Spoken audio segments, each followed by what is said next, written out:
اللہ الرحمن الرحیم۔ معزز سامعین، السلام علیکم ورحمۃ اللہ وبرکاتہ۔ کربلا سے واپسی۔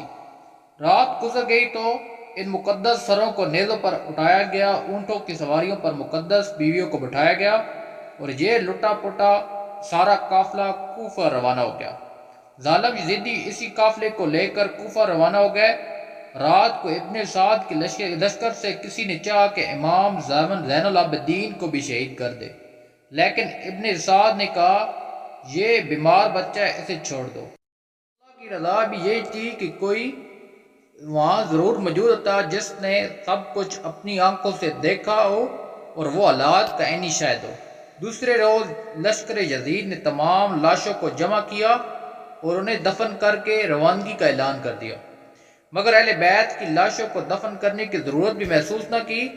بغیر کفن اور دفن کیے خاندان نبوت کے افراد اور ان کے ساتھیوں کی لاشیں کربلا میں ہی چھوڑ دیں۔ فرات کے کنارے ایک قبیلہ بنو سعد آباد تھا۔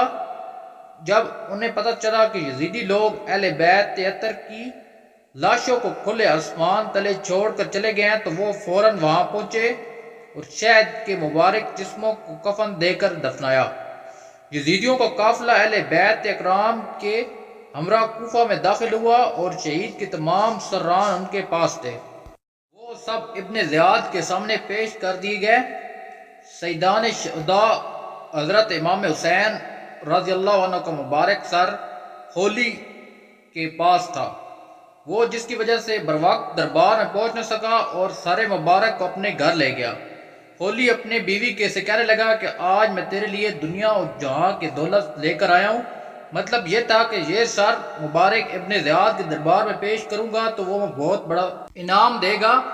سنگ دل خول لی لمبی تان کر سو گیا، مگر اس کی بیوی نے سر مبارک کے سامنے بیٹھ گئی اور ساری رات رو رو کر گزار دی۔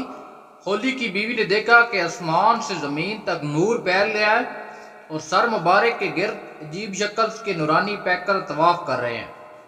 کچھ نہیں کہا سکتا کہ وہ کون سی مخلوق تھی۔ وہ ساری رات یہ نظارہ دیکھتی رہی۔ صبح ہوتے ہی بدبخت ہولی اٹھا تو وہ اور پاک امام کا مبارک سر ابن زیاد کے پاس لے گا۔ امام عالی مقام کا سر مبارک باقی سروں کے ساتھ اور خواندہ رسول صلی اللہ علیہ وسلم کے باقی قیدیوں کے ساتھ اور ان کے بدبخت ابن زیاد کے تخت کے سامنے پیش کیا گیا۔ وہ بدبخت اس وقت تخت پر بیٹھا تھا اور اس کے ہاتھ میں ایک چھڑی تھی اور اس نے چھڑی کے ساتھ حضرت امام حسین کے دندان مبارک ایک ضرب ماری اور نازیبا گفتگو کی۔ حضور کے ایک کمزور نظر والے صحابی وجدان موجود تھے اور وہ بہت بوڑھے تھے، ان کا نام زیدان بن ارقم تھا۔ ابن زیاد کی چھڑی جب حضرت امام حسین کے لبوں پر دیکھی تو چیخ اٹھا اور کہا یا کرو، خدا کی قسم میں نے اپنی آنکھوں سے رسول صلی اللہ علیہ وسلم کے لبوں کو ان کے لبوں کو چومتے ہوئے دیکھا ہے۔ ابن زیاد کہنے لگا اے زید، اگر تم بوڑھے نہ ہوتے تو میں تمہاری گردن بھی اتار دیتا۔ ابن زیاد نے سب کے بعد یزید کی خوشنودی کے لیے حضرت امام حسین کا سروے انور اور دیگر سروں کو جلوس کے ساتھ اور ان کے خواندہ رسول کے پاک بیویوں کے ساتھ یزید کی طرف دمشق روانہ کر دیا گیا۔ جب یہ قافلہ دمشق کی طرف روانہ ہوا تو رستے میں ایک گرجے کے قریب پڑاؤ کیا۔ وہاں انہوں نے جلی خروج میں ایک پہاڑی اور پر سرخ رنگ کے ساتھ یہ شعار لکھا ہوا دیکھا، جس قوم نے حسین کو قتل کر دیا ہے، کیا وہ قیامت کے دن ان نانا جان کی شفاعت کی امید رکھ سکتی ہے؟ اہل قافلہ نے جب یہ شعر پڑھا تو ان کے رونگٹے کھڑے ہو گئے، وہ سمجھنے سے کافر ہو گئے۔ اس پہاڑی پر ایک ایسے انداز میں یہ شعر کسی نے لکھا ہے کہ ابھی وہ حیران و پریشان ہو رہے تھے کہ قریبی گرجے سے ایک پادری ان کے پاس آیا تو اہل کوفہ نے اس کی آمد کو غنیمت جانا اور اس سے پوچھا کہ یہ شعر اس پہاڑی پہ کس نے لکھا ہے، اور جب اسے لکھا ہوا ہے وہ رابر کہنے لگا یہ شعر یا تو ہمارے بڑوں کے زمانے سے یہاں لکھا ہوا ہے۔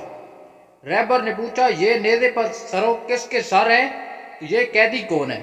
ریبر کو بتایا گیا کہ یہ سر حسین ابن علی کا ہے اور یہ بیویاں ان کے مقدس خاندان کی ہیں۔ وہ ریبر کانپ اٹھا اور 10,000 دینار کے بدلے اس ریبر نے ایک رات کے لیے اس قافلے سے سر حسین لے لیا۔ چنانچہ قافلے نے ایک رات کے لیے وہیں پڑاؤ کیا۔ ریبر نے اپنے گھر خالی کروایا پاک بیویوں کو وہاں ٹھہرایا اور خود مبارک سروں کو اپنے دھوئے ہوئے پاک تشتر میں رکھ کر خود اس کے سامنے بیٹھ گیا۔ خیر یہ الگ واقعہ ہے کہ کیسے اس رہبر نے پاک بیویوں اور مبارک سروں کی خدمت کی، یہاں بیان کرنا مقصود نہیں ہے۔ صبح ہوتے ہی یہ قافلہ دوبارہ روانہ ہوا، اور جب یہ قافلہ یزید کے دربار پہنچا تو پہلے ہی اس قافلے کا منتظر تھا۔ جب سر حسین یزید کے سامنے رکھا گیا اور وہ اپنے تخت پر بیٹھا تھا تو اس نے ایک چھڑی حضرت امام حسین کے ہونٹوں اور دندان پر مار کر کہا، تم اپنے انجام کو پہنچ چکے ہو۔ یزید نے جب نواسے رسول صلی اللہ علیہ وسلم کے سر مبارک کی توہین کی تو وہاں موجود حاضرین نے اعتراف کیا۔ جب قابل ذکر یحییٰ بن حکم اور صحابی رسول حضرت ابو برزہ سلمہ تھے جن کو یزید نے اپنے محل سے نکال دیا۔ اس کے بعد دختر سیدہ کائنات حضرت زینب نے ایک طریق ساز خطبہ یزید کے دربار پیش کیا جس سے وہاں موجودگان لوگوں کے دل لرز اٹھے۔ یزید جب پشیماند ہوا تو اس نے قافلے کو قید کر دیا۔ قید سے رہائی کے بعد جب یہ قافلہ مدینہ پہنچا تو وہاں کے لوگوں نے چیخ و پکار کی۔